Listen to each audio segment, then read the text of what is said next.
السلام عليكم، ازيكم يا حبايبي؟ عاملين ايه؟ يا رب تكونوا بخير وبصحة وسعادة. وحشتوني جدا جدا. معاكم سمية من قناة أكلة وفكرة مع سمية. وجبات التوفير. الدنيا غالية، ايوه الدنيا غالية على الكل. ولادكم عايزين ياكلوا حاجات فيها لحوم ودواجن، بس ايدك مش طايلة. لازم تتصرفي، لازم تعملي حاجات موفرة بأبسط حاجة. المهم تفرحي أولادك، ولازم هنعدي الفترة دي بإذن الله، وربنا بإذن الله يوسع على الجميع. عندك ربع فرخة، هناخد الصدر بس. عايزين اهو نص صدر فرخة. ويلا تشوفي سمية هتعمل معاكم ايه وجبة توفير. بجد يا جماعة، في ناس شافوا الفيديو وقالوا لي بس منفوخ عامل زي العيش. يا جماعة انت حاطة قيمة غذائية لولادك، هياكلوها وهيتبسطوا، ومش هيحسوا ان هي حاجة قليلة ولا حاجة، وهتفرحيهم. جربوها وبإذن الله هتعجبكم. معايا نص صدر بس او ربع فرخة، واخدت الصدر بس خليته وخدتها وهقطعها زي ما انتوا شايفين كده. وتابعي الفيديو للآخر، وربنا يوسعها على الجميع يا رب، والحاجة تنزل والأسعار تبقى كويسة، والكل يجيب كميات كبيرة ويعمل كل حاجة. ما بحبش حد يتريق على حاجة. انا بعمل حاجات علشان برضو زي ما بعمل حاجات تقدر تعمل، في ناس تقدر تعملها، لازم اعمل حاجات ناس ما تقدرش تعملها. قطعنا صدر الفرخة، معايا بصلاية كبيرة هحط عليها رشة ملح وهفرمها كويس جدا في الكبة زي ما انتوا شايفين كده. يلا اعملوا لايك للفيديو وشاركوا الفيديو لحبايبكم واصحابكم. شايفين فرمت البصلة ناعم جدا. معايا بقى ربع كوباية برغل، كان منقوع لمدة ربع ساعة في كوباية مية. ربع كوباية برغل يعني برغل يعني فنجان بتاع القهوة. والبرغل ده سايبه موجود عند العطار، وكمان طعمه حلو. هفرمه تاني مع البصلة، يعني انا نقعته هحطه مع البصلة وفرمتها زي ما انتوا شايفين كده. افرميه ناعم جدا، لازم يتفرم كويس قوي اهو زي ما انتوا شايفين. هحط عليه الصدور اللي انا مقطعاها اهي، يبقى البصلايه وربع كوبايه البرغل المنقوع وصدر الفرخه اللي انا قطعته. وهفرمهم كويس جدا لغايه ما الفراخ تتفرم كويس جدا مع البرغل والبصل. طريقه سهله جدا وبسيطه، وبربع فرخه بس هتعملي لولادك كيلو بانيه. هحط بقى الملح، هحط بقى البهارات اللي انا بحبها. حطيت ملح، وهحط بابريكا معلقه حلوه كبيره كده بتدي لون حلو. اي بهارات متاحه عندك حطيها اللي انت بتحبيها. ده توم باودر، وهحط بصل باودر، وهحط بهارات فراخ وفلفل اسود. وكمان حطيت بهارات لحمه عشان تدي طعم اللحمه بزياده، ودي رشه حبهان مطحون. طب مادة الربط ايه؟ بضاية عادي خالص، هنزلها كمان على الخليط بتاعي. يبقى انا حطيت البصلاية والبرغل وصدر الفرخة والتوابل بتاعتي وبضاية.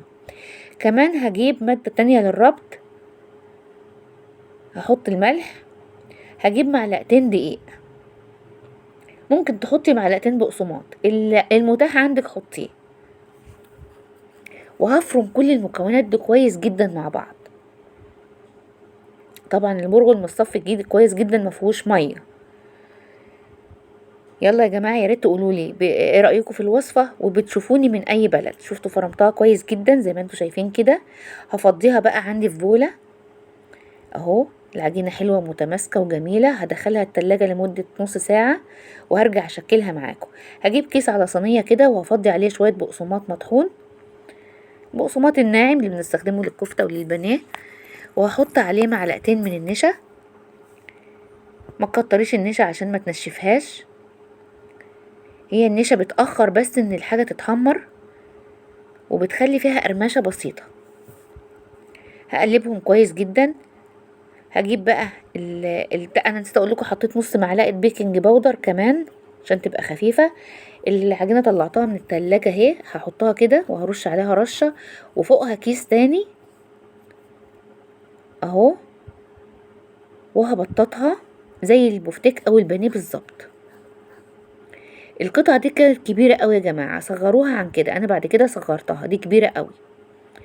هقلبها كده في البقسماط وبعد كده هشيلها ارصها على صينيه اهي. دي كبيره قوي، انا صغرتها بعد كده يعني خليتها النص. هترمي معاكي كميه حلوه يا جماعه، والاولاد هياكلوا وهيبقوا فرحانين جدا. معلش هنا الكهرباء قطعت بس حبيت برضه اصورها لكم اهو. هحط الكيس وهبطط عليها افردها وهغطيها بالبقسماط من الناحيتين. ربنا يرحمنا من قطع الكهرباء بقى والجو يتحسن اهو كده. خلاص اهي، شايفين قطعة حلوة جدا وسمكها حلو اهي. هكمل بقى الكمية كلها بعد ما النور جه بقى وريتها لكم اهي. هرصتها على صينية بين كل طبقة والتانية كيس بلاستيك عشان ما تلزقش في بعضها. وهروح بقى على البوتاجاز الطاسة او صينية وفيها زيت، وهبدأ بعد الزيت ما يسخن انزل فيه بقطع البانيه اللي انا عاملاها. تقولي لولادك بانيه، تقولي لولادك بفتيك، اللي هم عايزينه اعملوه لهم يا جماعة وفرحوا ولادكم. وطعمه على فكرة حلو جدا، طعمها جميل جدا والقيمة الغذائية فيها عالية جدا. انا بجد انا استغربت من اللي قالوا لي ايه ده منفوخة، ده عاملة زي العيش المنفوخ على الفاضي. بجد طعمها حلو، طعمها حلو جدا كمان. لما تتحمر خالص شايفين بتنفخ ازاي وقبة فوق وش الزيت عشان خفيفة. البيكنج باودر مش مخليها مكتومة، فطعمها بجد خطير اهو. اقلب كده بقى، وبصدر فرخة واحد بنص صدر فرخة كمان عملنا كمية بانيه حلوة نأكل ولادنا ونفرحهم. ليه نقول لهم ما معناش، وليه نقول لهم ما فيش، وليه نقول لهم الحاجة غالية؟ الأطفال ما ذنبهمش حاجة.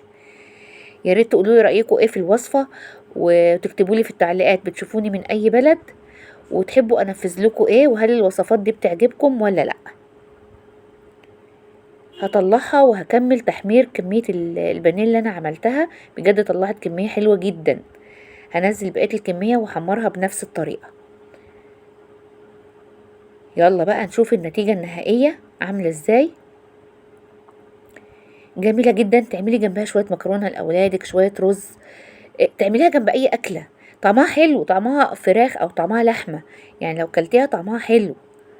في ناس تقولي ايه ده منفوخة فاضية من جوه. والله جميلة يا جماعة، والله جميلة اهي. شايفين زي قطعة البانيه في ايدك بالظبط، والولاد بياكلوها ومبسوطين بيها. اعملي لهم يا جماعه، اعملوا لاولادكم يا جماعه وفرحوهم.